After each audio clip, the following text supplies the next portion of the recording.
तो चलिए वीडियो को हम शुरू करते हैं। आप लोग शुरू से अंत तक देखिए ताकि आपका पूरा कोर्स एक ही वीडियो में कंप्लीट हो सके। तो देखिए पहला प्रश्न कहता है कि प्रकाश की किरण गमन करती है। तो देखिए जो प्रकाश की किरण है वो हमेशा सीधी रेखा में गमन करती है, यानी कि हमारा उत्तर क्या हो जाएगा, ऑप्शन ए हो जाएगा, सीधी रेखा में। उसके बाद आइए दूसरा क्वेश्चन में। देखिए कहता है कि प्रकाश का वेग न्यूनतम होता है। दोस्तों प्रकाश का वेग न्यूनतम किस में होता है, तो जो माध्यम जितना ज़्यादा सघन होगा उसमें प्रकाश का वेग उतना ही कम होगा। ऑप्शन आपको दिया हुआ है निर्वात में, जल में, वायु में और कांच में। तो सबसे ज़्यादा सघन कौन है, कांच है, यानी कि प्रकाश का वेग सबसे कम किस में होगा, कांच में होगा। हमारा आंसर क्या होगा, ऑप्शन डी होगा। और सबसे ज़्यादा किस में होता है, निर्वात में होता है। चलिए उसके बाद हम लोग अगला क्वेश्चन देखते हैं। देखिए तीसरा प्रश्न कहता है कि मोटर गाड़ी के चालक के सामने लगा रहता है, यानी कि जो मोटर कार का ड्राइवर होता है उसके सामने कौन सा दर्पण लगा हुआ रहता है। तो इसका उत्तर होगा उत्तल दर्पण। दोस्तों उत्तल दर्पण में जो पीछे का दृश्य है वो बहुत बड़े क्षेत्र को दिखाता है, इसलिए उत्तल दर्पण का यहाँ पे प्रयोग किया जाता है। इसमें छोटा छोटा प्रतिबिंब बनता है और पीछे का जो विस्तृत क्षेत्र होता है उसको छोटे से दर्पण में दिखला देता है। उसके बाद आइए अगला क्वेश्चन में। देखिए चौथा प्रश्न कहता है कि मोटर कार के हेडलाइट में किसका प्रयोग होता है। दोस्तों मोटर कार के हेडलाइट में किसका प्रयोग होता है, तो अवतल दर्पण का प्रयोग होता है। हमारा उत्तर क्या होगा, ऑप्शन सी होगा। तो चलिए हम लोग अगला क्वेश्चन देखते हैं। देखिए आप लोग क्वेश्चन को पहले खुद से आंसर देने का प्रयास कीजिए और उसके बाद मिला लीजिएगा कि आपका आंसर सही है या फिर नहीं है। टोटल इसमें 295 क्वेश्चन देखेंगे और ये आपका पूरा कंप्लीट होगा फिजिक्स का। तो आप लोग वीडियो को अंत तक जरूर देखिए। अगर आप लोग बोर्ड एग्जाम में 450 से ज़्यादा नंबर लाना चाहते हैं तो आप लोग इस चैनल से जुड़े रहिए। एग्ज़ाम आते आते पूरा कोर्स आपको कंप्लीट करा दिया जाएगा। चलिए उसके बाद देखिए छठा क्वेश्चन कहता है कि लेंस की क्षमता का एसआई मात्रक होता है। दोस्तों लेंस की क्षमता का एसआई मात्रक क्या होता है, डाईऑप्टर होता है। क्या होता है, डाईऑप्टर। और इसको कैपिटल डी से डिनोट किया जाता है, यानी कि सूचित किया जाता है किससे, कैपिटल डी से। चलिए उसके बाद देखिए अगला प्रश्न कहता है कि प्रकाश की किरणों का पथ दर्शाने वाली चित्रों को कहा जाता है, यानी कि प्रकाश की किरण का जो पथ होता है और उसके चित्र को जो दिखलाता है उसको क्या कहा जाता है, किरण आरेख कहा जाता है। यानी कि हमारा सही आंसर क्या होगा, ऑप्शन ए हो जाएगा, किरण आरेख। चलिए उसके बाद आइए अगला क्वेश्चन में।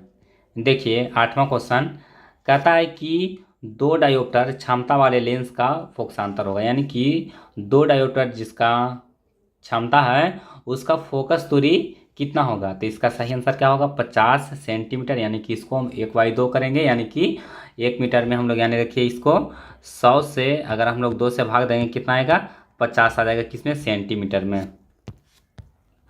चलिए उसके बाद आइए अगला प्रश्न में।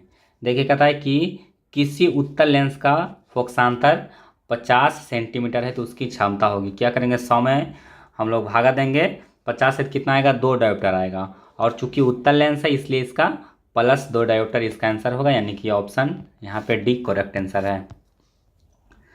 चलिए उसके बाद आइए 10वां क्वेश्चन में।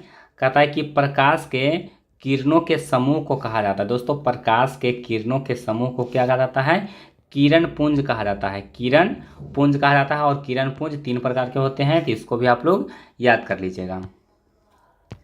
चलिए उसके बाद आइए कहता है कि उत्तल लेंस की क्षमता होती है। सभी लोग जानते हैं कि उत्तल लेंस की क्षमता होती है वो धनात्मक होती है, अवतल लेंस की क्षमता ऋणात्मक होती है। तो ये सब क्वेश्चन को आप लोग अच्छी तरह से याद कर लीजिए, इसी तरह का प्रश्न आपके परीक्षा में आने वाले हैं। चलिए उसके बाद आइए अगला क्वेश्चन में। देखिए कहता है कि अवतल लेंस की क्षमता होती है, तो अवतल लेंस की क्षमता क्या, ऋणात्मक होती है। ऑप्शन क्या हो जाएगा, ये सही होगा। चलिए उसके बाद आइए कहता है कि उत्तल लेंस को कहते हैं। दोस्तों उत्तल लेंस को क्या कहते हैं, तो उत्तल लेंस को कहते हैं अभिसारी। क्या कहते हैं, उत्तल लेंस को अभिसारी और अवतल लेंस को अपसारी। तो इसमें आप लोग थोड़ा सा कन्फ्यूजन है, इसलिए आपको क्लियर कर देते हैं। उत्तल, अगर अवतल लिखते हैं तो देखिए अवतल इस तरह से लिखते हैं, अवतल। तो अवतल में क्या होता है, और उसके बाद वह देखिएगा तो प जैसा दिखने के लिए लगाता है, इसलिए अपसारी रहेगा तो अवतल और उत्तल रहेगा तो अभिसारी। इसको आप लोग कन्फ्यूज अगर हैं तो इसको क्लियर कर लीजिए। देखिए अवतल लिखेगा अ लिखेगा और वह लिखेगा तो ये थोड़ा सा प जैसा लगेगा, यानी कि अगर अपसारी रहेगा तो अवतल लेंस और अभिसारी रहेगा तो उत्तल लेंस। चलिए उसके बाद देखिए अगला क्वेश्चन, यहाँ पे देखिए अगला क्वेश्चन वही है कि अवतल लेंस को कहते हैं, तो अवतल लेंस को क्या कहते हैं, अपसारी लेंस कहते हैं। तो उम्मीद करते हैं कि इस क्वेश्चन में आपको अब कन्फ्यूजन नहीं रहा होगा। चलिए उसके बाद देखिए, कहता है कि निम्न में से कौन सा पदार्थ लेंस बनाने में प्रयुक्त नहीं किया जा सकता है। तो जल, कांच, प्लास्टिक और मिट्टी, तो इसमें हम लोग मिट्टी का प्रयोग लेंस बनाने में नहीं कर सकते हैं, यानी कि हमारा उत्तर क्या हो जाएगा, ऑप्शन डी हो जाएगा। चलिए उसके बाद आइए 16 नंबर सवाल में। देखिए कहता है कि किस दर्पण से हमेशा वस्तु से छोटा प्रतिबिंब बनता है। तो देखिए किस दर्पण में वस्तु का छोटा प्रतिबिंब बनता है। तो देखिए आपको पहले बताए थे कि ड्राइवर जो होता है वो अपने सामने किस दर्पण, कौन सा दर्पण रखता है, उत्तल दर्पण रखता है, क्योंकि उसमें जो प्रतिबिंब है वो छोटा छोटा बनता है और बहुत ज़्यादा बड़ा क्षेत्र को उसमें दिखलाता है, इसलिए यहाँ पे छोटा प्रतिबिंब किस में बनता है, तो उत्तल दर्पण में बनता है। तो इसको आप लोग याद रखिए। चलिए उसके बाद देखिए, कह रहा है कि किस दर्पण से वस्तु का बड़ा प्रतिबिंब बनता है। तो बड़ा प्रतिबिंब किस में बनता है, अवतल में बनता है, और इसी कारण से इसका प्रयोग हजामत बनाने के लिए, यानी कि दाढ़ी बनाने के लिए जो दर्पण होता है जिसमें हम लोग चेहरा देखते हैं उसमें हम लोग अवतल दर्पण का प्रयोग करते हैं। क्यों करते हैं, क्योंकि उसमें जो चेहरा है वो बड़ा बड़ा दिखता है। चलिए उसके बाद देखिए, कहता है कि प्रकाश के प्रवर्तन के कितने नियम हैं। प्रकाश के प्रवर्तन के कितने नियम हैं। तो प्रकाश के प्रवर्तन के 2 नियम हैं और अपवर्तन के भी 2 ही नियम हैं। उसके बाद देखिए अगला क्वेश्चन, कहता है कि जब प्रकाश की किरण हवा से कांच में प्रवेश करती है तो मुड़ जाती है। अब देखिए इसमें देखना है कि सरल माध्यम कौन है और विरल माध्यम कौन है। तो देखिए हवा से कांच में मतलब कि यह विरल माध्यम से सघन माध्यम में आता है, और जब विरल माध्यम से सघन माध्यम में आएगा तो क्या होगा, यह अभिलंब की ओर झुक जाएगा। मान लीजिए अभिलंब है और इसको जाना था इस तरह से, लेकिन चला आया इस तरह से, यानी कि अभिलंब की ओर वह झुक जाता है। जब विरल माध्यम से सघन माध्यम में आएगा यानी कि हवा से कांच में आएगा। अब यहीं पर आता कि यहाँ पे रहता कि निर्वात से हवा में आएगा, तो निर्वात से हवा में आएगा तो भी अभिलंब की ओर झुक जाएगा। तो यहाँ पे हमारा आंसर क्या हो जाए, अभिलंब के निकट। चलिए उसके बाद देखिए अगला क्वेश्चन, कहता है कि फोटोग्राफिक कैमरा का अभिदृश्यक होता है। फोटोग्राफिक कैमरा का अभिदृश्यक होता है वो उत्तल लेंस होता है, यानी कि ऑप्शन ए यहाँ पे सही आंसर है। चलिए उसके बाद देखिए, साइड मिरर के रूप में प्रयुक्त होता है। दोस्तों साइड मिरर वही मोटर कार के जो सामने लगा हुआ रहता है वो कौन सा दर्पण रहता है, तो उत्तल दर्पण रहता है। तो हमारा आंसर क्या हो जाएगा, यहाँ पे उत्तल दर्पण हो जाएगा। अब देखिए ऑप्शन में उत्तल लेंस भी कहीं कहीं पे रहेगा, तो इसमें आपको कंफ्यूज नहीं होना है, दर्पण को ही सही करना है। चलिए उसके बाद देखिए, कहता है कि एक अवतल दर्पण की फोकस दूरी 10 सेंटीमीटर है तो उसकी वक्रता त्रिज्या होगी। देखिए कोई अवतल दर्पण उसका फोकस दूरी 10 सेंटीमीटर है तो वक्रता त्रिज्या जो होगा वो 20 सेंटीमीटर होगा, यानी कि फोकस दूरी जो होता है वो वक्रता त्रिज्या का आधा होता है, यानी कि एफ बराबर क्या होता है, r/2 होता है। तो यहाँ पे फोकस दूरी दिया हुआ है 10 सेंटीमीटर, तो वक्रता त्रिज्या कितना होगा, तो इसका दुगना हो जाएगा, यानी कि 20 सेंटीमीटर हो जाएगा। तो हमारा सही आंसर क्या होगा, ऑप्शन बी हो जाएगा। चलिए उसके बाद आइए अगला क्वेश्चन में। देखिए 23वां क्वेश्चन, कहता है कि निर्गत किरण एवं अभिलंब के बीच के कोण को कहते हैं। दोस्तों निर्गत किरण अभिलंब के बीच के कोण को क्या कहते हैं। तो देखिए इसमें बहुत सारे स्टूडेंट का कन्फ्यूजन रहता है। निर्गत किरण मतलब कि जो किरण वापस लौट रहा है इसी को परावर्तित किरण भी कहा जाता है। तो यहाँ पे जो कोण बनेगा वो परावर्तन कोण बनेगा। तो यहाँ पे हमारा सही आंसर क्या होगा, ऑप्शन बी होगा। लेकिन कहीं कहीं पे निर्गत कोण इसका सही आंसर आता है तो ये गलत है, ये इसका सही आंसर नहीं होगा। इसका सही आंसर क्या होगा, परावर्तन कोण होगा। उसके बाद देखिए अगला प्रश्न, कहता है कि सरल सूक्ष्मदर्शी में किसका उपयोग होता है। सरल सूक्ष्मदर्शी में उत्तल लेंस का उपयोग होता है। तो हमारा आंसर क्या होगा, ऑप्शन डी होगा। चलिए उसके बाद देखिए 25वां क्वेश्चन, कहता है कि किस लेंस के द्वारा सिर्फ काल्पनिक प्रतिबिंब बनता है। किस लेंस के द्वारा सिर्फ काल्पनिक प्रतिबिंब बनता है। तो हमारा आंसर हो जाएगा अवतल, यानी कि ऑप्शन बी यहाँ पे करेक्ट आंसर है। चलिए उसके बाद देखिए, कहता है कि परावर्तन की नियम से निर्धारित होता है। तो देखिए परावर्तन के नियम से क्या होता है कि जो आपतन कोण होता है वो परावर्तन कोण के बराबर होता है। क्या होता है? आपतन कोण परावर्तन कोण के बराबर होता है, यानी कि हमारा सही आंसर क्या हो जाएगा? ऑप्शन ए हो जाएगा। चलिए उसके बाद आइए, कहता है कि काल्पनिक प्रतिबिंब होता है। तो दोस्तों काल्पनिक प्रतिबिंब हमेशा सीधा होता है। हमारा सही आंसर क्या होगा? ऑप्शन ए होगा। चलिए उसके बाद देखिए अगला प्रश्न, कहता है कि लेंस में मुख्य फोकस की संख्या कितनी होती है। दोस्तों लेंस में मुख्य फोकस की संख्या कितनी होती है? 2 होती है। तो इसको आपको याद रखना है। हमारा आंसर क्या होगा? ऑप्शन ए होगा। चलिए उसके बाद देखें, कहता है कि सर्च लाइट का परावर्तक सतह होता है। दोस्तों सर्च लाइट का जो परावर्तक सतह होता है वो कैसा होता है? अवतल होता है। यानी कि देखिए सर्च लाइट का आपको फोटो दिखा देते हैं, इस तरह से होता है और इसमें बल्ब लगा हुआ रहता है और ये इस तरह से रोशनी निकलता है। तो इसका जो परावर्तक सतह होता है जहाँ से प्रकाश टकराकर चारों तरफ फैलता है वो कैसा होता है? तो वो अवतल होता है। चलिए उसके बाद देखिए, कहता है कि दाढ़ी बनाने में कौन सा दर्पण प्रयुक्त होता है। तो यहाँ पे हमारा उत्तर होगा अवतल दर्पण। क्यों? क्योंकि इसमें चेहरा है वो बड़ा दिखता है। उसके बाद देखिए अगला क्वेश्चन, देखिए 31वां प्रश्न, कहता है कि एक उत्तल लेंस की क्षमता 1 डायोप्टर है तो उस लेंस की फोकस दूरी होगी। यानी कि क्षमता दिया हुआ है, इसका पावर दिया हुआ है कितना? 1 डायोप्टर, और उत्तल लेंस है इसलिए इसका जो फोकस दूरी होगा वो धनात्मक होगा, यानी कि प्लस में होगा। और 1 डायोप्टर यानी कि 100/1 करेंगे तो कितना होगा? 100, यानी कि 100 सेंटीमीटर हो जाएगा पॉजिटिव में। हमारा आंसर क्या हो जाएगा? ऑप्शन सी हो जाएगा। चलिए उसके बाद आइए अगला सवाल में देखिए 32वां सवाल, कहता है कि किसी गोलीय दर्पण तथा किसी पतले गोलीय लेंस दोनों की फोकस दूरियां 15 सेंटीमीटर है तो दर्पण तथा लेंस में संभवतः यानी कि दोनों कौन सा हो सकता है, यही आपको बताना है। तो दोनों अवतल होगा, यानी कि माइनस में है तो दोनों अवतल ही होगा, यानी कि ऑप्शन ए हमारा सही आंसर। यहाँ पे देखिए फोकस दूरी -15 सेंटीमीटर दिया हुआ है तो दोनों हो सकता है क्या चीज़? अवतल हो सकता है। चलिए उसके बाद आइए अगला सवाल में देखिए, कहता है कि प्रकाश के अपवर्तन के कितने नियम हैं। दोस्तों प्रकाश के अपवर्तन के कितने नियम हैं? तो हमारा आंसर हो जाएगा 2, और परावर्तन के भी 2 ही नियम होते हैं। चलिए उसके बाद देखिए, कहता है कि किसी माध्यम में अपवर्तनांक का मान होता है। तो अपवर्तनांक का मान होता है वो sin i/sin r के बराबर होता है, यानी कि sin i/sin r कहाँ पे है? ऑप्शन ए में है। और इसी को स्नेल का नियम कहा जाता है। किसका नियम कहा जाता है? स्नेल का नियम इसी को कहा जाता है, sin i/sin r को। चलिए उसके बाद आइए, कहता है कि एक उत्तल लेंस होता है। तो देखिए उत्तल लेंस कैसा कैसा होता है, इसको फिगर से समझिए। तो एक उत्तल लेंस होता है वो बीच में मोटा होता है और किनारों पर क्या होता है? पतला होता है। इसको हम लोग पहचानेंगे कैसे? बीच में मोटा होगा और किनारों पर पतला होगा, यानी कि किनारों की अपेक्षा बीच में मोटा होता है। तो ऑप्शन सी हमारा यहाँ पे करेक्ट आंसर है। चलिए उसके बाद आइए 36वां क्वेश्चन मोस्ट इंपॉर्टेंट है, कहता है कि अवतल लेंस का आवर्धन m बराबर होता है। तो देखिए अवतल लेंस का आवर्धन m जो होता है किसके बराबर होता है? v/u के बराबर होता है। किसके बराबर? v/u के। तो v/u कहाँ पे है? तो देखिए ऑप्शन डी में दिया हुआ है। तो हमारा सही आंसर क्या होगा? ऑप्शन डी होगा।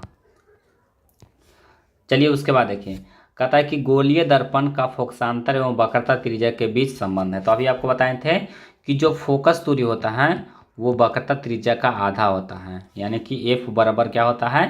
r/2। और इसी को यहाँ पे हम लोग लिख सकते हैं r बराबर क्या लिख सकते हैं? 2f। r बराबर 2f लिख सकते हैं। तो r बराबर 2f कहाँ पे है? तो देखिए ऑप्शन ए में दिया हुआ है। ऑप्शन ए में क्या दिया हुआ? r बराबर 2f, यानी कि इसको क्रॉस मल्टीप्लिकेशन करेंगे तो 2f हो जाएगा r बराबर।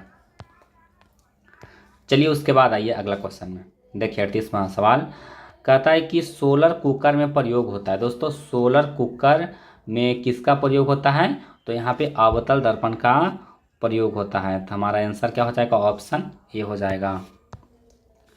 चलिए उसके बाद आइए अगला सवाल में, कहता है कि उत्तल लेंस से बना प्रतिबिंब होता है। तो देखिए उत्तल लेंस में जो प्रतिबिंब बनता है वो हमेशा कैसा होता है? वास्तविक और उल्टा होता है। कैसा होता है? वास्तविक और उल्टा, यानी कि ऑप्शन बी यहाँ पे सही आंसर है। चलिए उसके बाद देखिए, कहता है कि उत्तल लेंस में जब बीम यानी कि उसका जो प्रतिबिंब है उसी को बीम कहा जाता है एफ, और 2f के बीच सॉरी उस जो बीम है यानी कि वस्तु है वो फोकस दूरी और जो वक्रता त्रिज्या होता है 2f के बीच में रखा जाता है, तो प्रतिबिंब कैसा बनता है। तो देखिए इसमें जो होगा बड़ा और वास्तविक बनेगा, यानी कि इसका सही आंसर होगा वो हो जाएगा ऑप्शन ए हो जाएगा, यानी कि जब फोकस दूरी और जो वक्रता त्रिज्या है 2f है उसके बीच में रखेंगे तो प्रतिबिंब बनेगा, वास्तविक बनेगा और बड़ा बनेगा। उसके बाद आइए अगला सवाल में देखिए 41 नंबर सवाल, कहता है कि दो वक्रीय पृष्ठों से घिरे ठोस माध्यम को कहते हैं, दो वक्रीय पृष्ठों से घिरे ठोस माध्यम को कहते हैं गोलीय लेंस कहते हैं। क्या कहते हैं? गोलीय लेंस, यानी कि ऑप्शन यहाँ पे सी हमारा करेक्ट होगा। चलिए उसके बाद देखिए अगला सवाल, कहता है कि वह गोलीय दर्पण जो बाहर की तरफ वक्रित होता है कहलाता है। कहता है कि वह गोलीय दर्पण जो बाहर की ओर वक्रित होता है कहलाता है, तो उत्तल दर्पण कहलाता है, यानी कि ऑप्शन सी यहाँ पे करेक्ट आंसर है। चलिए उसके बाद आइए अगला सवाल में, कहता है कि गोलीय दर्पण के परावर्तक पृष्ठ के केंद्र को दर्पण को क्या कहा जाता है, यानी कि परावर्तक पृष्ठ का जो केंद्र होता है उसको क्या कहा जाता है, तो उसको पोल कहा जाता है, यानी कि ध्रुव कहा जाता है। इसको पी से सूचित किया जाता है, तो हमारा आंसर क्या होगा, ऑप्शन बी हो जाएगा। चलिए उसके बाद देखिए, कहता है कि किसी लेंस द्वारा उत्पन्न आवर्धन का एसआई मात्रक। तो देखिए आवर्धन को एम से डिनोट किया जाता है और आवर्धन का कोई भी मात्रक नहीं होता है, यानी कि यह एक मात्रक विहीन है, तो हमारा सही आंसर क्या होगा, ऑप्शन डी हो जाएगा। चलिए उसके बाद देखिए 45 नंबर सवाल, कहता है कि लेंस के केंद्रीय बिंदु को कहते हैं। दोस्तों लेंस के केंद्रीय बिंदु को क्या कहा जाता है, तो प्रकाशिक केंद्र कहा जाता है, यानी कि ऑप्शन बी यहाँ पे करेक्ट आंसर होगा। चलिए उसके बाद देखिए, कहता है कि इनमें से कौन सा दर्पण सूत्र है। दर्पण सूत्र होता है क्या चीज़ होता है, 1/v प्लस 1/u बराबर 1/f। दर्पण सूत्र यही है, तो ऑप्शन ए यहाँ पे हमारा करेक्ट आंसर होगा।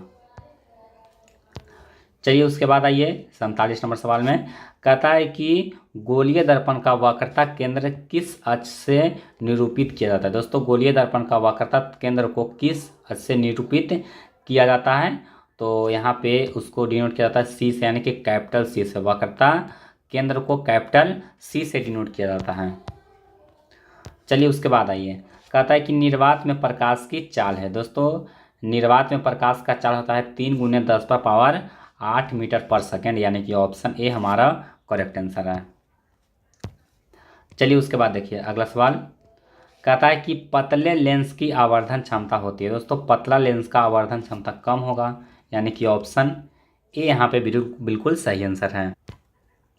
उसके बाद देखिए अगला क्वेश्चन, कहता है कि मोटे लेंस की आवर्धन क्षमता होती है। दोस्तों तो पतला लेंस का अगर कम है तो मोटा लेंस का कैसा होगा, तो अधिक होगा। ये वास्तविक बात है, यानी कि हमारा सही आंसर क्या होगा, ऑप्शन बी हो जाएगा।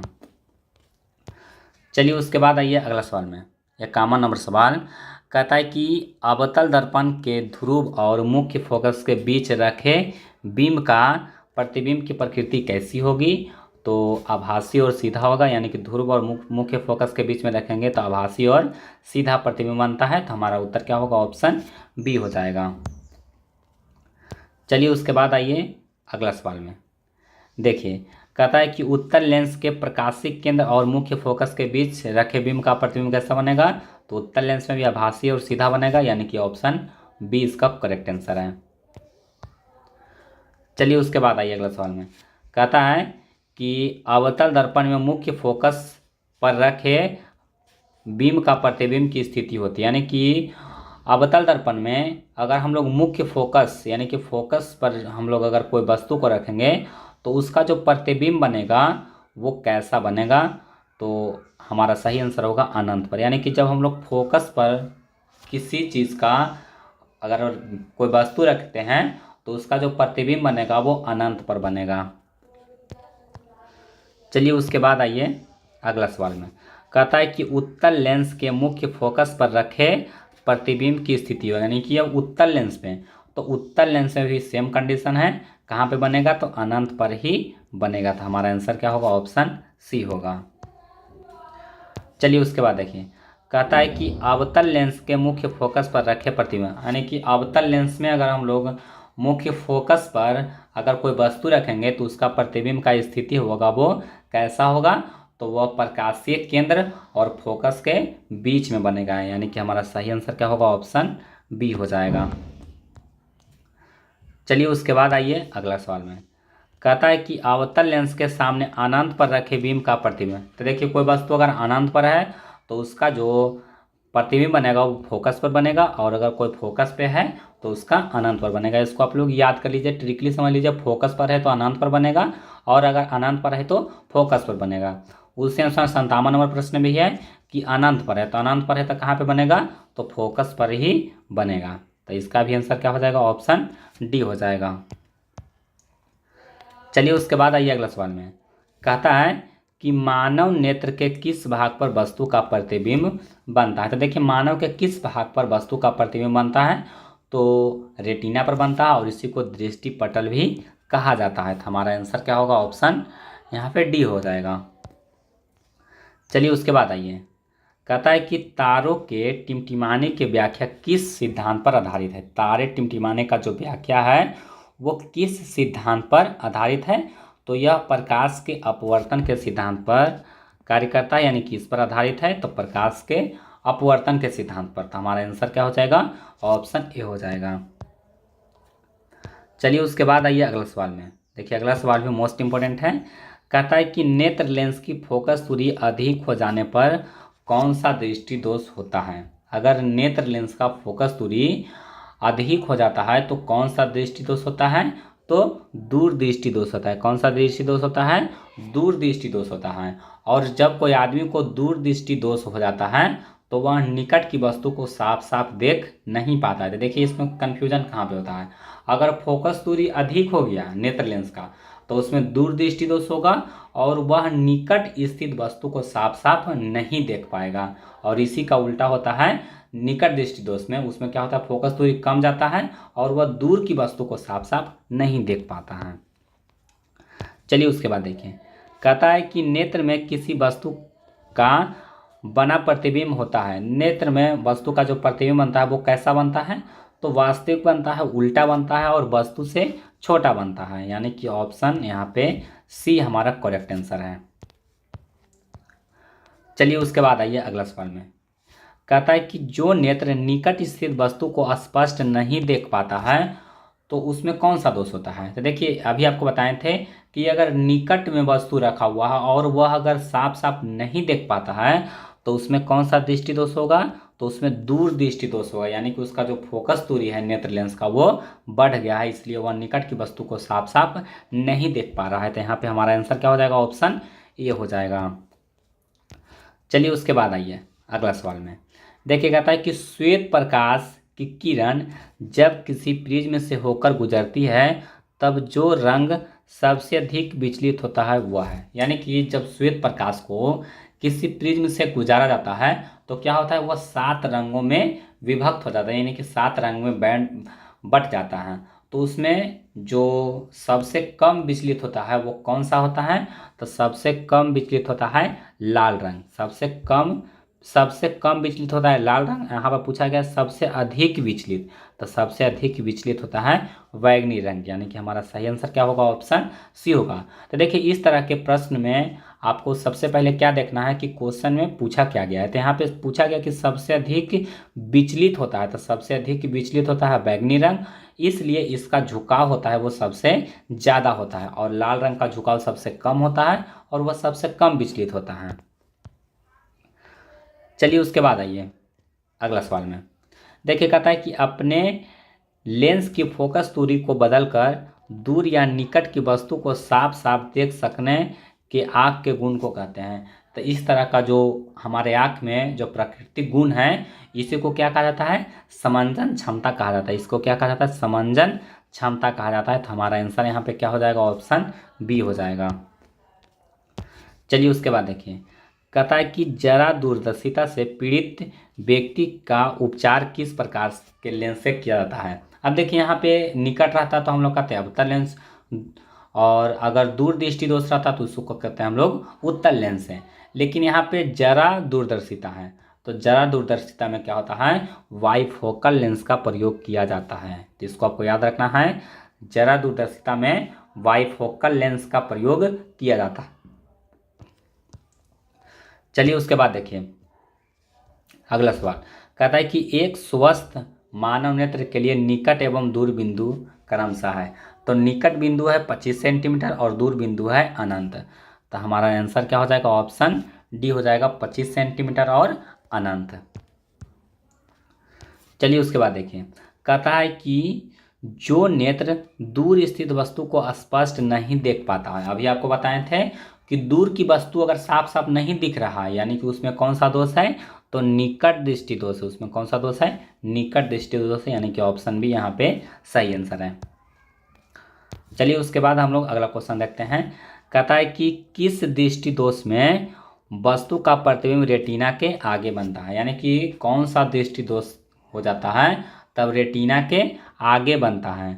तो हमारा आंसर होगा निकट दृष्टि दोष, यानी कि जो फोकस दूरी है वो कम हो गया, इसलिए प्रतिबिंब है वो रेटिना के आगे बन रहा है, यानी कि रेटिना पर बनना चाहिए लेकिन रेटिना का वो आगे बन जा रहा है, यानी कि पहले बन जा रहा है। तो उसमें कौन सा दोष होगा, तो निकट दृष्टि दोष होगा।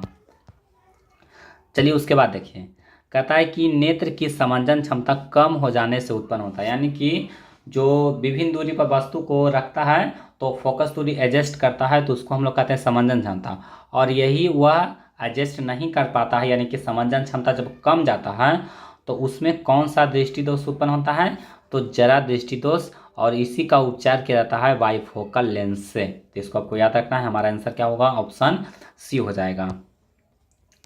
चलिए उसके बाद आइए, कहता है कि चंद्रमा पर खड़े अंतरिक्ष यात्री को आकाश प्रतीत होता है। अब देखिए इस क्वेश्चन को थोड़ा सा घुमा कर पूछा जाता है कि अंतरिक्ष यात्री को आकाश का रंग कैसा प्रतीत होता है। तो अंतरिक्ष यात्री को आकाश का रंग है वो काला दिखलाई पड़ता है, क्योंकि अंतरिक्ष में क्या है, वायुमंडल नहीं है, और यहाँ पे क्या कहा गया, चंद्रमा पर। चंद्रमा का है या फिर अंतरिक्ष का है, यानी कि जहाँ पे वायुमंडल नहीं है वहाँ से अगर हम लोग आकाश को देखेंगे तो काला दिखलाई पड़ेगा। चलिए उसके बाद देखिए, कहता है कि श्वेत रंग कितने रंगों के मेल से बना है। तो हम सभी लोग जानते हैं कि श्वेत रंग है वो 7 रंग से मिलकर बना होता है। चलिए आगे, कहता है कि दृश्य प्रकाश में किस वर्ण का तरंगदैर्घ्य सबसे अधिकतम होता है। तो देखिए रंग का जो तरंगदैर्घ्य होता है वो 3800 से 7800 के बीच में होता है, 3800 से 7800 के बीच में। तो सबसे अधिक होता है लाल रंग का और सबसे कम होता है बैंगनी रंग का। तो यहाँ पे अधिकतम पूछा गया है तो यहाँ पे हो जाएगा लाल रंग, यानी कि ऑप्शन बी हमारा यहाँ पे सही आंसर है। चलिए उसके बाद देखिए, कहता है कि इंद्रधनुष का बनना किस परिघटना पर आधारित है। तो देखिए इंद्रधनुष कब बनता है, तो प्रकाश का विक्षेपण होता है, यानी कि जब बारिश की बूंदे आकाश में रहता है और उसमें से प्रकाश गुजरता है, यानी कि जब प्रिज्म का उदाहरण लीजिए कि प्रिज्म में जब श्वेत प्रकाश गुजरता है तो 7 रंगों में विभक्त हो जाता है। उसी अनुसार आकाश में जब छोटे छोटे बारिश के बूंद जो रहते हैं वो गुजरते हैं और वहाँ से प्रकाश अगर गुजरता है तो वहाँ पे 7 रंग में विभक्त हो जाता है और वहाँ उसी को इंद्रधनुष कहा जाता है, और यह घटना को हम लोग कहते हैं वर्ण विक्षेपण। चलिए उसके बाद आइए, कहता है कि जो निकट स्थित वस्तु को साफ साफ नहीं देख पाता उसमें रहता है दूरदृष्टि दोष। क्वेश्चन रिपीटेशन हो गया है तो इसको आप लोग स्किप कर दीजिए। देखिए 75 नंबर सवाल, कहता है किसी कोलाइडी विलयन में निलंबित कणों से प्रकाश के प्रकीर्णन को कहा जाता है टिंडल प्रभाव कहा जाता है। ये क्वेश्चन आपको सब्जेक्टिव में पूछेगा कि टिंडल प्रभाव क्या है। तो किसी कोलाइडी विलयन में निलंबित कणों से प्रकाश की कणों का प्रकीर्णन ही टिंडल प्रभाव कहलाता है। तो इसको आप लोग डिफिनेशन आप लोग 2 मार्क्स में पूछ सकता है।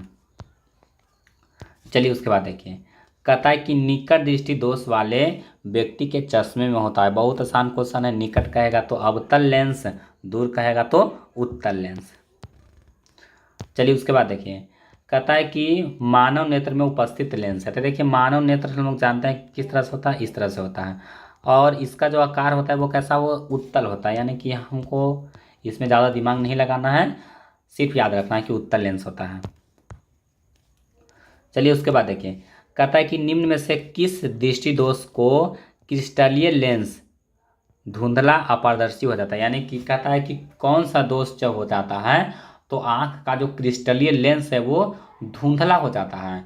तो आप लोग मोतियाबिंद का नाम सुने होंगे कि बूढ़ा बुजुर्ग में क्या होता है, मोतियाबिंद हो जाता है। तो मोतियाबिंद में क्या होता है कि जो आँख का जो लेंस है उस पे धुंधला एक अपारदर्शी पदार्थ है वो चढ़ जाता है, यानी कि कोई उसका मांसपेशी होता है वो चढ़ जाता है और उसी को मोतियाबिंद कहा जाता है। तो हमारा आंसर यहाँ पे हो जाएगा ऑप्शन बी हो जाएगा। चलिए, कहता है कि स्पेक्ट्रम प्राप्त करने के लिए किसका उपयोग किया जाता है। स्पेक्ट्रम प्राप्त करने के लिए हम लोग प्रिज्म का उपयोग करते हैं। किसका उपयोग करते हैं, प्रिज्म का। चलिए, कहता है कि स्पेक्ट्रम में किस रंग के किरण का झुकाव कम होता है। बहुत आसान क्वेश्चन है। कम होता है लाल रंग का, ज़्यादा होता है बैंगनी रंग का।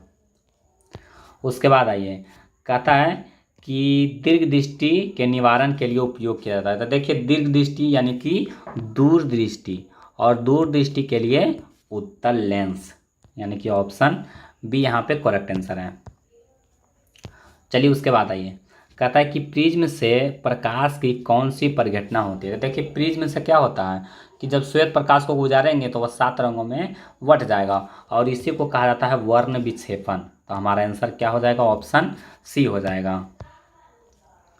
चलिए, उसके बाद आइए अगला सवाल में, कहता है कि प्रकाश के किस रंग का तरंगदैर्घ्य सबसे कम होता है। आपको बताए थे कि सबसे कम तरंगदैर्घ्य किसका होता है, बैगनी रंग का होता है, और इसी कारण से बैगनी रंग का प्रकीर्णन है वो सबसे अधिक होता है। चलिए, उसके बाद आइए अगला सवाल में, देखिए 84 नंबर सवाल। कहता है कि आकाश का रंग नीला प्रतीत होता है। आकाश का रंग नीला क्यों प्रतीत होता है, क्योंकि वहाँ पे जो नीला रंग होता है उसका प्रकीर्णन अधिक होता है। तो यहाँ पे हो जाएगा प्रकाश के प्रकीर्णन के कारण, यानी कि ऑप्शन बी यहाँ पे करेक्ट आंसर है। उसके बाद आइए अगला प्रश्न में, कहता है कि आँख व्यवहार होता है। अभी क्वेश्चन आया था कि उत्तल लेंस होता है आँख में, यानी कि आँख होता है जो उत्तल लेंस की तरह व्यवहार करता है। चलिए, उसके बाद आइए, कहता है कि एक साधारण प्रिज्म कितने सतहों से घिरा होता है। तो एक जो सिंपल प्रिज्म होता है वो 5 सतहों से घिरा होता है। उसके बाद देखिए अगला सवाल, कहता है कि वस्तु को हटा लेने के बाद भी नेत्र पटल पर प्रतिबिंब कितने सेकेंड के लिए बना रहता है।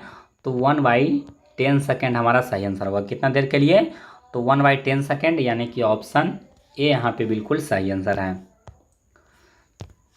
उसके बाद आइए अगला सवाल में, देखिए कहता है कि दृष्टि निर्बाध के सिद्धांत का उपयोग कहाँ किया जाता है। तो देखिए, इसका जो सही आंसर होगा वो हो जाएगा चलचित्र प्रक्षेपण में, यानी कि ऑप्शन ए हमारा यहाँ पे बिल्कुल सही आंसर है। चलिए, उसके बाद आइए अगला सवाल में, देखिए कहता है कि कॉर्निया के पीछे क्या है जो काले रंग की पेशियां का समुच्चय है। तो इसका आंसर हो जाएगा परितारिका, यानी कि कॉर्निया के पीछे कौन रहता है, तो परितारिका रहता है। उसके बाद देखिए अगला सवाल, कहता है कि आयु में वृद्धि होने पर मानव नेत्र में समंजन क्षमता घट जाती है, यह दोष कहलाता है। तो देखिए, जब समंजन क्षमता घट जाता है तो उसको जरा दृष्टि दोष कहा जाता है। उसके बाद देखिए अगला सवाल, देखिए 104 नंबर क्वेश्चन, कहता है कि कॉर्निया में दोष अर्थात उसके पूर्णतः गोलीय न होने के कारण किस प्रकार का नेत्र दोष होता है। तो देखिए, पूर्णतः अगर गोल नहीं रहेगा तो उसमें अबिंदुकता होगा। क्या हो जाएगा, अबिंदुकता, यानी कि ऑप्शन ए यहाँ पे करेक्ट आंसर है। चलिए, उसके बाद आइए अगला सवाल में, देखिए कहता है कि अबिंदुकता नेत्र दोष वाले व्यक्ति के चश्मे में किस प्रकार का लेंस होता है, यानी कि वह कौन सा लेंस से निवारण किया जाता है। तो इसके लिए बेलनाकार लेंस का प्रयोग किया जाता है। तो हमारा आंसर क्या हो जाएगा, ऑप्शन बी हो जाएगा। चलिए, उसके बाद देखिए कहता है कि दोष रहित नेत्र 25 सेंटीमीटर और अनंत के बीच रखी वस्तु को आसानी से देख पाता है। इसके बीच की फोकस दूरी को कहते हैं, यानी कि जिस आँख में दोष नहीं है वह 25 सेंटीमीटर, यानी कि सबसे नज़दीक 25 सेंटीमीटर और अनंत तक की वस्तु को देख पाता है। और यह जो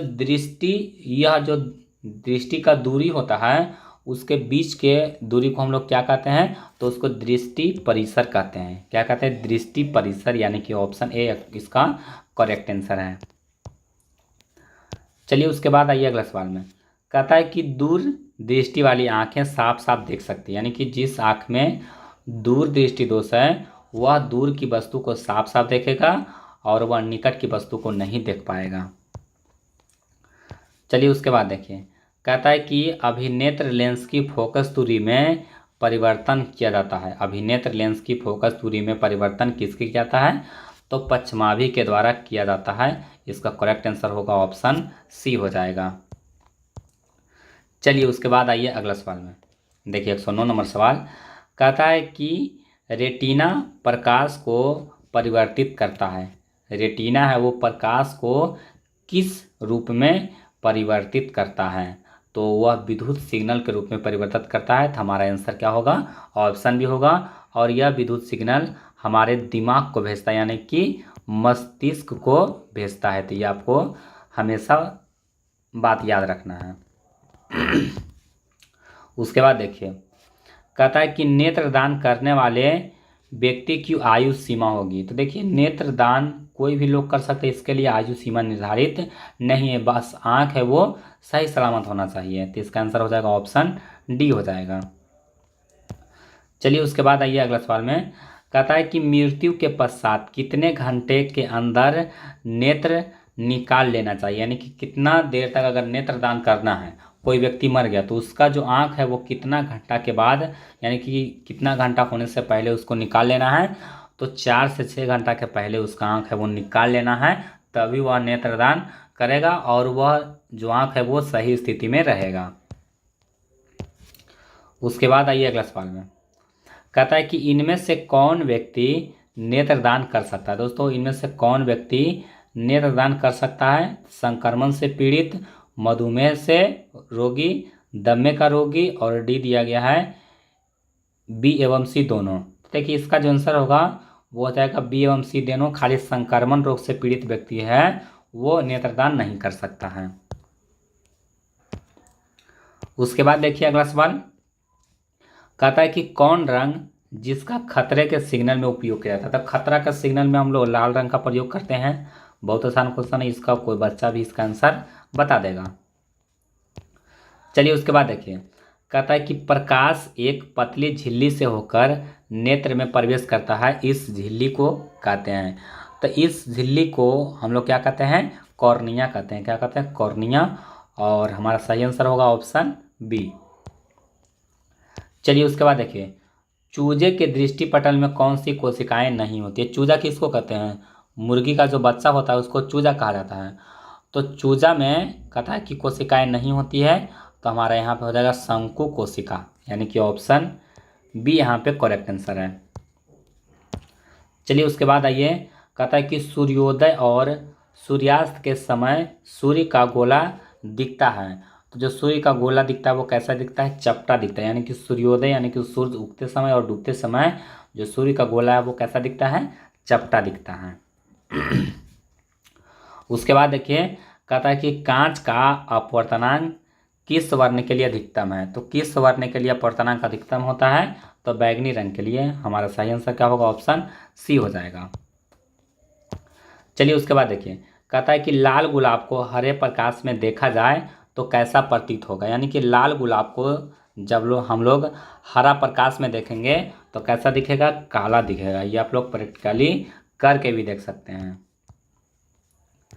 उसके बाद देखिए, कहता है कि प्रकाश का प्राथमिक वर्ण यानी कि प्राथमिक रंग कौन है, तो लाल, हरा और नीला है, यानी कि तीनों है। तो हमारा सही आंसर क्या हो जाएगा, ऑप्शन डी हो जाएगा।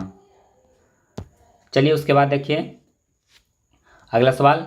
कहता है कि पेशियों के शिथिल होने पर अभिनेत्र लेंस की फोकस दूरी लगभग होती है, कितनी होती है, तो 2.5 सेंटीमीटर होगा, यानी कि ऑप्शन बी यहाँ पे करेक्ट आंसर है। उसके बाद देखिए अगला सवाल। कहता है कि अति सूक्ष्म कण किस तरह के प्रकाश को प्रकीर्णित करता है। तो देखिए सबसे छोटा छोटा कण है वो नीला रंग का प्रकीर्णन अधिक करता है, इसलिए आकाश का रंग है वो नीला दिखलाई पड़ता है। उसके बाद देखिए अगला क्वेश्चन बहुत ही इंपॉर्टेंट क्वेश्चन है और ये भी आपकी परीक्षा में हमेशा पूछा जाता है। कहता है कि किसी प्रिज्म से होकर गुजरने वाली प्रकाश के लिए आपतन कोण I है और परावर्तन कोण R हो तो निर्गत कोण का मान होगा तो LI के बराबर यानी कि कोण I के बराबर होगा। तो हमारा सही आंसर क्या होगा? ऑप्शन डी होगा। उसके बाद देखिए, कहता है कि वास्तविक सूर्यास्त और आभासी सूर्यास्त के बीच लगभग कितने समय का अंतर होता है? तो इसका आंसर हो जाएगा 2 मिनट का अंतर होता है, यानी कि ऑप्शन बी यहाँ पे बिल्कुल सही आंसर है।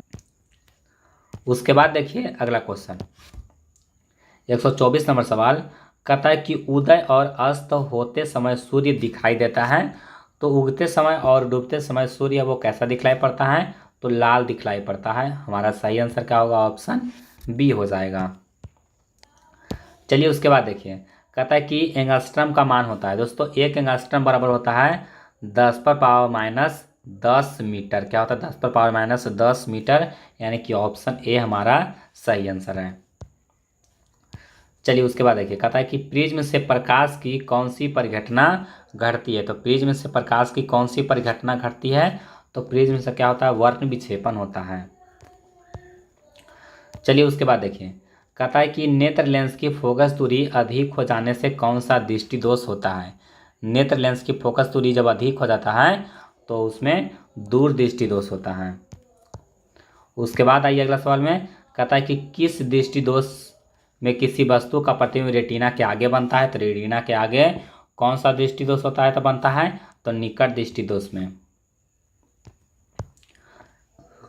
चलिए उसके बाद देखिए, कहता है कि नेत्र की समंजन क्षमता कम हो जाने से कौन सा दृष्टि दोष उत्पन्न होता है? तो नेत्र का समंजन क्षमता जब कम हो जाएगा तो उसमें जरा दृष्टि दोष उत्पन्न होगा।